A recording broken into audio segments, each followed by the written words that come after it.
Here's the drone that we're going to see intercepted. It's a variant of the Gen 2 drone. This is a ubiquitous drone that the Iranians have been building. The Turks are building a very similar one. A very similar drones are being used in the Ukraine. It carries about a 200-pound warhead, so this is nothing to ignore. So if it's coming at your air defense, you can't say, well, that's not a worthwhile target to shoot at. You have to shoot at it. Or it's going to run into your radar, for example, and destroy the whole air defense's ability to function. So this is the kind of drone that poses enough of a threat that you can't help but expend a $4 million interceptor on a $10,000 to $30,000 drone. So this is how the Russians have completely exhausted the air defenses of Ukraine. And that's what we're going to see as time goes on in the case of Israel, of the Israelis.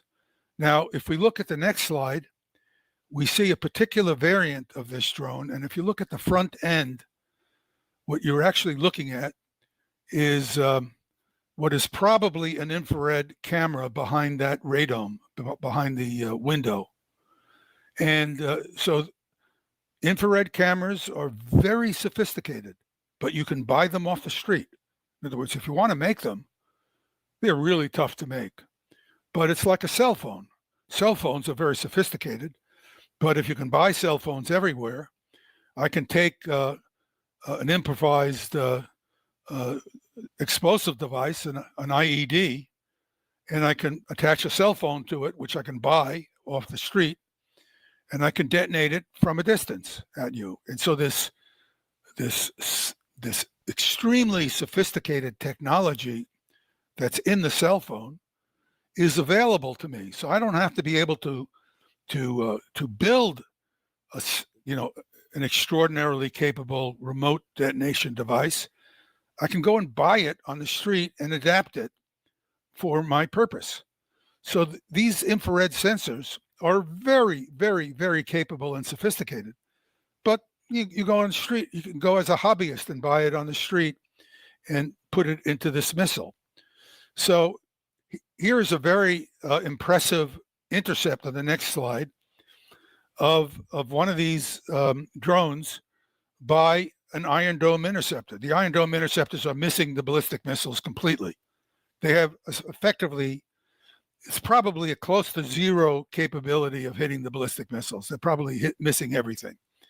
But this drone, you can see in sequence, it's very slow moving. So we're seeing it 1/30th of a second on this sequence of video frames. So you can see there are, it turns out, if we look at slide 1, there are 2 interceptors coming, and they're very close together. We'll see later that there are 2 of them.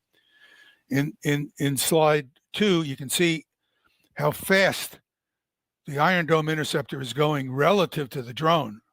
Of course, if that drone were a ballistic missile, it would be out of the picture from figure 1. Yeah. So the speed really matters. If we look at slide 3, you can see one of the Iron Domes have already missed the target. But in slide 4, we see it hits.